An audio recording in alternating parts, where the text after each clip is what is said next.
Good morning, one and all. So, Combined Graduate Level Examination Tier 1 2022 का ये paper है, जिससे हम लोग समझने की कोशिश करेंगे कि 2024 Tier 1 SSC CGL का पेपर कैसा आएगा. So, I have taken all the questions from Tier 1 2022 for the category, the most appropriate option to fill in the blank, segment that contains a grammatical error. So आज के lecture में हम लोग बात करेंगे कि CGL में 2024 का जो एग्ज़ाम होने वाला है CGL का Tier 1 का, उसमें ग्रामेटिकल एरर से रिलेटेड कैसे क्वेश्चंस आएंगे और उस क्वेश्चन का जो राइट आंसर है वहाँ तक हमें कैसे पहुँचना है. सो ये सब प्रीवियस ईयर के आए हुए क्वेश्चंस हैं.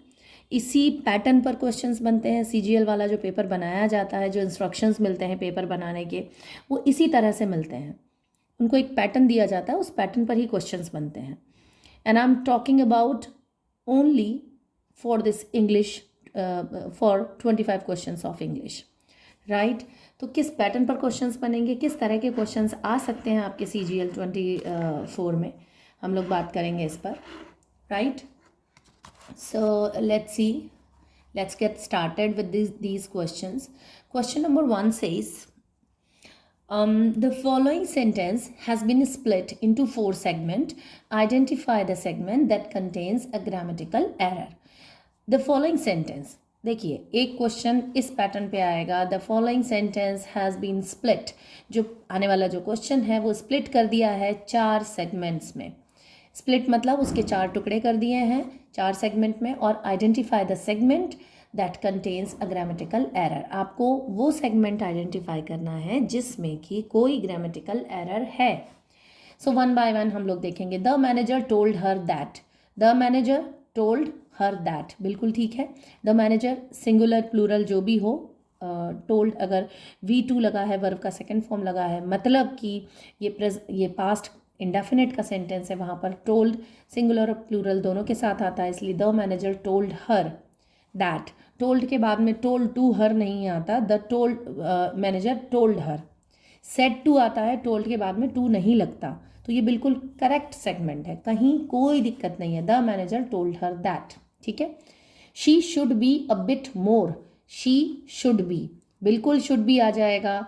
एक्चुअली ये जो सेंटेंस बना है ये नरेशन में जो आपका डायरेक्ट और इनडायरेक्ट होता है, तो डायरेक्ट से हमने इनडायरेक्ट सेंटेंस बनाया है. इसलिए told her that she should be a bit more, बिल्कुल ठीक है. शी शुड के बाद में बी लगा है, अ बिट मोर, बिल्कुल ठीक सेगमेंट है. केयरफुल वाइल एग्जीक्यूटेड द, यहाँ है problem. bit more careful while executed the. while executed नहीं, while मतलब कोई चीज़ कंटिन्यूस होते हुए आपको दिखाना है, तो while executing the orders of the company. orders of the company बिल्कुल सही सेगमेंट है. जो executed है उसकी जगह executing आना चाहिए था, ठीक है. तो कौन से सेगमेंट में गलती है? 4 ऑप्शन दिए हैं. The manager told her that, बिल्कुल सही है. She should be a bit more, सही है. ऑर्डर ऑफ द कंपनी, बिल्कुल सही है. केयरफुल वाइल एग्जीक्यूटेड द, यहाँ होना चाहिए था केयरफुल वाइल एग्जीक्यूटिंग द. तो यही है रॉन्ग सेगमेंट, लेकिन यही है आपका right answer. Okay, moving towards the second question. Select the option that contains a grammatical error in the underlined portion. देखिए इस क्वेश्चन का पैटर्न अलग है. आपको एक सेंटेंस दिया है, उसमें जो अंडरलाइन पोर्शन है उस पोर्शन में ग्रामेटिकल एरर बताना है आपको. सो देखिए इसका question. There are 3 cup holders placed on the cupboard of the secretariat table. एक सेंटेंस दिया है, उसमें पूरे के पूरे सेंटेंस में अलग अलग जगह पे अंडरलाइन करके 4 ऑप्शन दिए हुए हैं आपको. वही सेंटेंस रिपीटेडली लिखा हुआ है, लेकिन अंडरलाइन पार्ट अलग अलग है. कंफ्यूज बिल्कुल नहीं होइएगा. इसी तरह का पैटर्न, इस पैटर्न पे क्वेश्चंस आते हैं. ये कंफ्यूज करने वाले ही क्वेश्चंस होते हैं और टाइम टेकिंग भी हो जाते हैं. ये जिन्हें नहीं प्रैक्टिस, जिन्होंने नहीं की हुई है, जिन्हें पैटर्न नहीं पता है, उनके लिए बड़े टाइम टेकिंग हो जाएंगे ये, और काफ़ी ज़्यादा टाइम ख़राब करेंगे ये आपका. तो क्या करना है आपको? पहले तो समझ लेना, इस तरह के ऐसे पैटर्न वाले क्वेश्चंस आपके पास आएंगे जिसमें ग्रामेटिकल एरर ढूंढना है। सेम सेंटेंस रिपीटेडली 4 बार आएगा लेकिन अंडरलाइन सेगमेंट अलग होगा। तो फर्स्ट वाले में देखिए, देयर आर 3 कप होल्डर्स, इसी में अंडरलाइन है, देयर आर 3 कप होल्डर्स, बिल्कुल ठीक है ये तो। देयर आर, तो देयर के साथ में आर इसलिए आया क्योंकि 3 कप होल्डर्स की बात हो रही है, बिल्कुल सही है, नहीं है कोई गलती। Placed on the cupboard of the secretariat table, placed on the cupboard of the secretariat table. Second वाला ऑप्शन देखिए, there are 3 cup holders placed, यहाँ तक तो अंडरलाइन है ही नहीं, मतलब अपन को गलती कहाँ से ढूंढनी है, गलती हमें ढूंढनी है कहाँ से, ये on the cupboard, right, on the cupboards of the secretariat table, on the cupboard of secretariat table. अब आप ये समझिए, ये कप होल्डर्स होते हैं, right, you can see in this picture, ये कप होल्डर्स होते हैं, ये टेबल के ऊपर कप होल्डर्स रखा है, you can easily keep your cup over there. ऐसे कप और भी कई डिज़ाइन में आते हैं, बट कप होल्डर्स होते हैं जिसमें आप कप्स रख पाएँ, राइट। ये चाय या कॉफ़ी पीने वाले जो कप्स हैं, जो मग्स हैं, वो आप कप होल्डर में रख पाएँ। तो क्या कह रहा है, और दिस इज़ द सेक्रेटरीट, ये कबर्ड्स हैं, दीज 3, इस टेबल में ये 3 कबर्ड्स हैं, कबर्ड्स आप सब जानते भी होंगे। So there are 3 cup holders placed on the cupboard, तो ऑन द कबर्ड नहीं आएगा, कबर्ड के तो अंदर चीज़ें रखी जाती हैं। Cup holders placed in the cupboard of the secretariat table, in आना चाहिए था यहाँ, और क्योंकि underline on the cupboard of में है इसलिए यही वाला सेगमेंट एरर से भरा हुआ है। ऑन की जगह क्या आएगा, इन, ये जो ऑन है इसी में प्रॉब्लम है, ऑन की जगह यहाँ आना चाहिए था इन, राइट। सो यहाँ इन आएगा, वही सही आंसर है क्योंकि उसी में एरर है। द सेक्रेटरीट टेबल बिल्कुल सही सेगमेंट है जिस पे अंडरलाइन किया हुआ है। फोर्थ वाले में प्लेस्ड ऑन, राइट, फोर्थ वाले में है placed on the cupboards, so placed on the cupboards यहाँ पर है placed on the cupboard, place on the, so जो प्लेस ऑन द कबर्ड्स, यहाँ पर प्लेस्ड ऑन द कबर्ड्स तक ऑन द कबर्ड्स ऑफ लिखा हुआ है, जबकि फोर्थ ऑप्शन में हमारे पास में प्लेस्ड ऑन द में आ रहा है। तो कंफ्यूज मत होइए, इसमें पूरा सेगमेंट दिया हुआ है, इसलिए इसी में हमें एरर ढूंढना पड़ेगा, और यही है error, on the cupboard of the secretariat table, right. Now the next question is, select the most appropriate option that can substitute the underlined segment in the given sentence। ये कुछ अलग तरह का सेंटेंस है, क्या है ये, इसमें कोई एक सेंटेंस दिया हुआ है और अंडरलाइंड एक पार्ट है, अब आपको उसका सब्सटीट्यूट ढूंढना है कि इसमें कौन सा सब्सटीट्यूट लगेगा। ग्रामर का ही क्वेश्चन है, ग्रामर में यहाँ पर कंजंक्शन की बात हो रही है, और कंजंक्शन देखिए यहाँ, not only is my brother intelligent though hard working too, not only, वो नॉट ओनली बट ऑल्सो वाले सेंटेंस आपने देखे होंगे। He Shyam is not only honest but hard working also, so ये उसी तरह के सेंटेंस हैं। और not only is my brother बिल्कुल ठीक है, कोई ग्रामेटिकल एरर नहीं है यहाँ। Not only is my brother intelligent though hard working too, though hard working to की जगह आना चाहिए but hard working to, but hard working to, लेकिन हार्ड वर्किंग भी है, टू यहाँ टू मतलब है भी, और बट आना चाहिए लेकिन, not only but also, not only but to, also की जगह यहाँ पर टू लिखा हुआ है, बस इतना फ़र्क है, तो कंफ्यूज मत हो जाइए। और हार्ड वर्किंग क्यों नहीं आएगा, क्योंकि कंजंक्शन जो और कंजंक्शन है और वो यूज टू लिंक ऑल्टरनेटिव्स के लिए यूज़ होता है, मतलब ऑल्टरनेटिव दिखाने के लिए, जैसे अ कप ऑफ टी और coffee, would you like to have a cup of tea, या what would you like to prefer, a cup of tea और कॉफ़ी, मतलब आपको ऑल्टरनेटिव दिखा रहे हैं, तो वहाँ और आता है, और तो नहीं आएगा यहाँ, क्योंकि और हार्ड वर्किंग टू मतलब इंटेलिजेंट है या फिर अथवा के तौर पे जो आता है, तो गलत आंसर हो जाएगा। बट जो यूज होता है वो इंट्रोड्यूस अ फ्रेज और clause contrasting with what has already been mentioned, contrast के बाद उसमें आता है बट।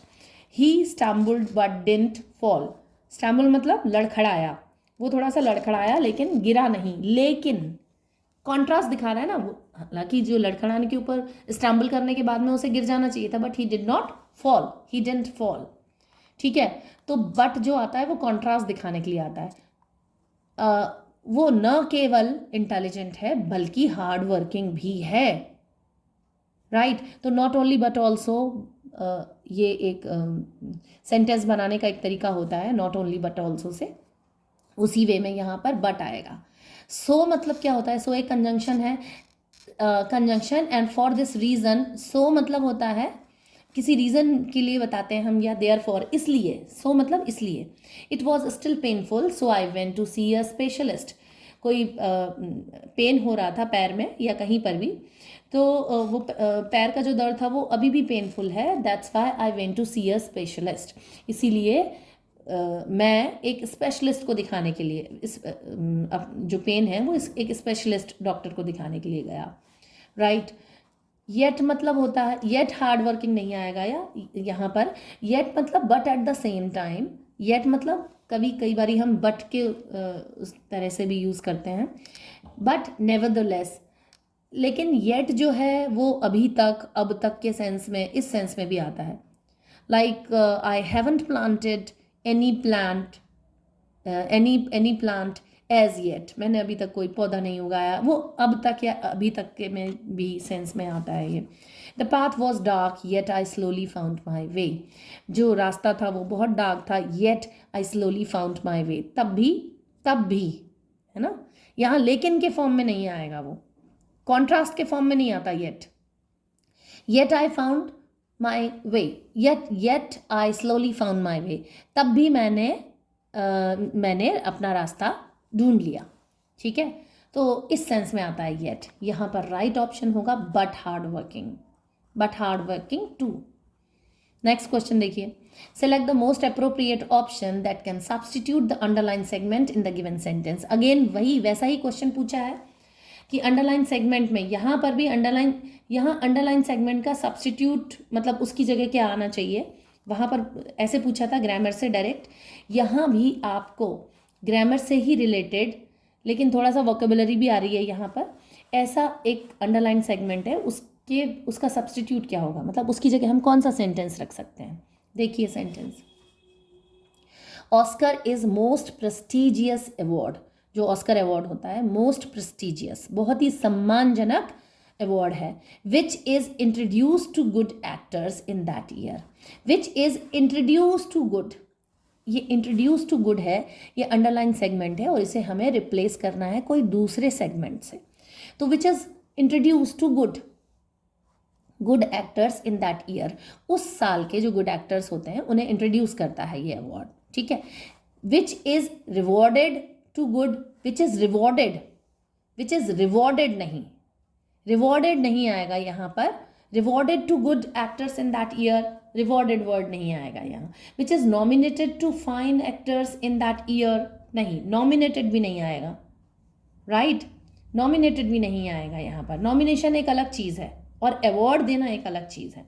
तो which is awarded to best actors in that year, which is awarded, Oscar is the most prestigious award which is awarded to best actors in that year, awarded to best actor in that year आएगा यहाँ, attached to fine नहीं आएगा, awarded to best year, right। सबसे जो most suitable substitution यहाँ पर जो होगा वो होगा awarded to best actors in that year, right।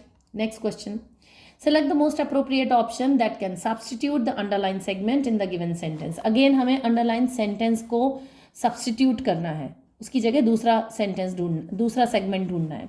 Sentence देखिए, when I reached home late, जब मैं घर लेट पहुंचा, I found my children waiting on me, मैंने देखा, I found मैंने अपने बच्चों को पाया, कैसा पाया, waiting on me, मेरे ऊपर वेट करते हुए।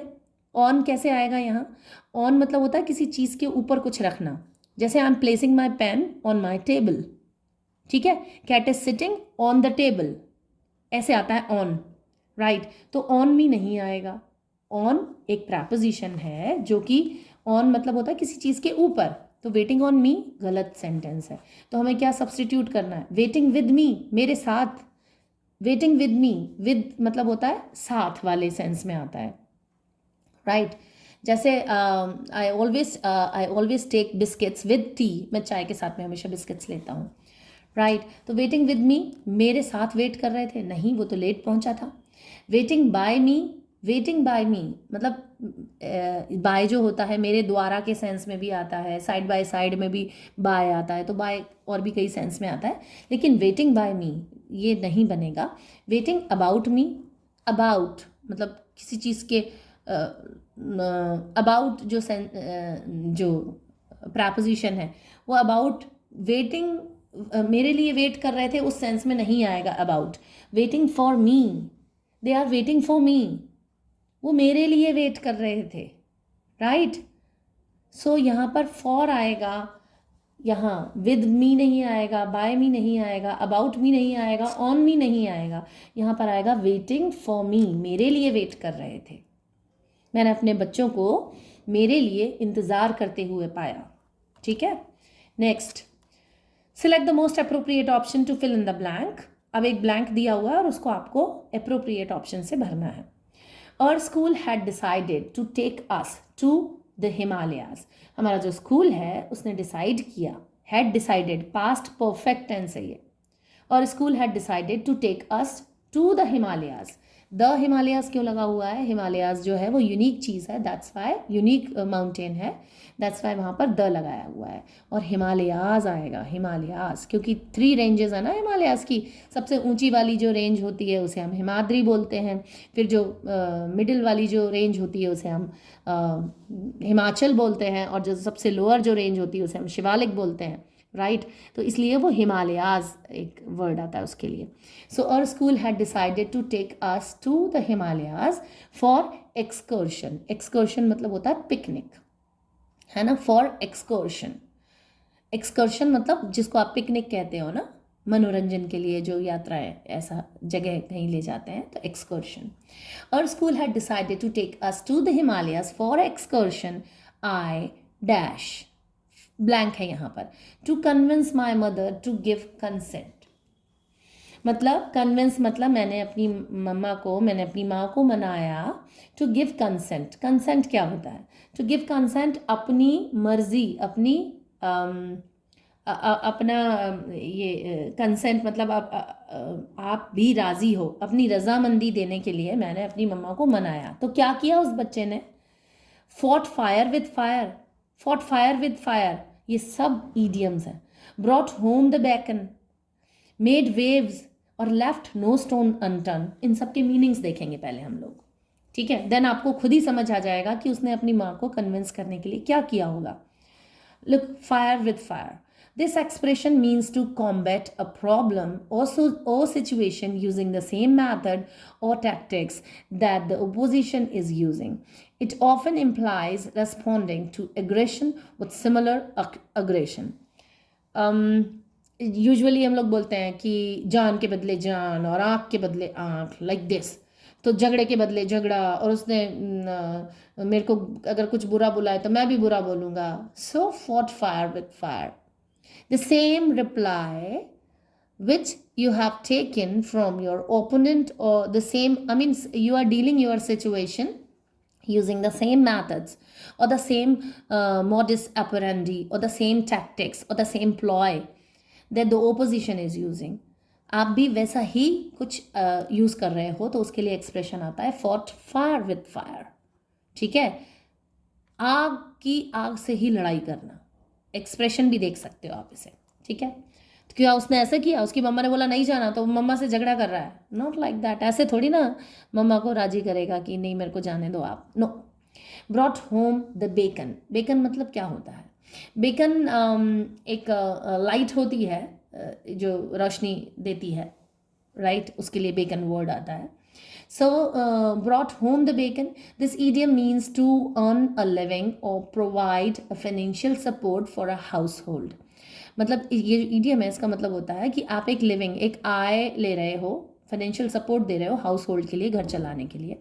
It's often used to indicate someone's ability to bring in income or be successful in their endeavors, particularly in the context of providing for a family. ठीक है।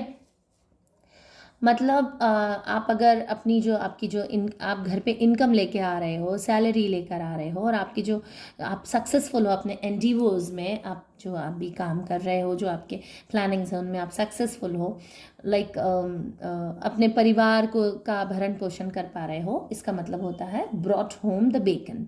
Like I am working, I am earning, so that's why I bring home the bacon. ठीक है. सो कुछ earning लेकर घर पे आना और घर का भरण पोषण करना, राइट. सो उसके लिए you can use, like after getting selected in SSC CGL, कुछ अच्छा जॉब मिलने के बाद में you can use that. Now I am bringing home the bacon, right. Family को आप सपोर्ट कर रहे हो, फैमिली को फाइनेंशियल सपोर्ट दे रहे हो, है ना, for house holds. So EDM use कर सकते हो, ब्रिंग होम द बेकन. ठीक है. ये पास्ट टेंस में है इसलिए ब्रॉट है, brought home the bacon. Made waves मतलब होता है to make waves means to cause a disturbance or create a significance impact. It can be used a positive sense to describe someone who is making notable progress, or a negative sense to describe someone who is causing trouble or disruption. दो तरह से use होता है make waves. Like I'm making waves, so I'm progressing. And my progress is notable, मतलब काफ़ी अच्छी progress हो रही है ना. My progress is notable, तो I'm making waves. ये तो पॉजिटिव सेंस में हो गया. But if someone is making waves in creating some trouble और डिस्ट्रैप्शन, तो नेगेटिव सेंस में भी ये ईडियम यूज होता है, राइट. ये एक्सप्रेशन नेगेटिव सेंस में भी यूज होता है. मेकिंग वेव्स वो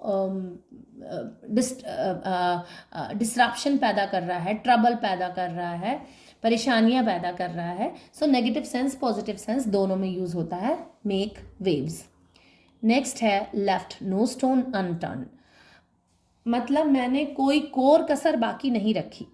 लेफ्ट नो स्टोन अनटर्न, कोई भी पत्थर पलटने से नहीं चूका, सारे पत्थर पलटे हैं मैंने, मतलब काफ़ी मेहनत की है मैंने, कोई कोर कसर बाकी नहीं रखी. This expression suggest this expression suggest thorough and exhaustive efforts to achieve a goal. बहुत मेहनत करी है आपने कोई गोल अचीव करने के लिए. तो वो बच्चे ने भी अपनी मम्मा को मनाने के लिए, मम्मा प्लीज़ मुझे जाने दो, मेरे फ्रेंड्स जा रहे हैं, हम लोग बहुत कुछ वहाँ सीखेंगे, लाइक दिस ब्ला ब्ला ब्ला. सो उसने भी बहुत सारे एफर्ट्स लगाए, right. When someone says they left no stone unturn, it means they have explored every possible avenue or taken every possible action in order to succeed or find a solution, right. Like you should not leave, you should while you are preparing for SSC CGL, you are not leaving stones unturned, or you are leaving no stones unturned. कैसे भी आप बोल दीजिए, मतलब वही आपका निकलेगा कि आप पूरी मेहनत कर रहे हो, सारे एफर्ट्स लगा रहे हो, राइट. सो यहाँ पर उस बच्चे ने भी पूरे एफर्ट्स लगाए थे, तो फोर्थ वाला एक्सप्रेशन यहाँ पर आएगा. और school had decided to take us to the Himalayas for excursion, I left no stone unturned to convince my mother to give consent. ठीक है. Next question, select the most appropriate adverb to fill in the blank. और sentence है, they supplied the required human resource faultlessly.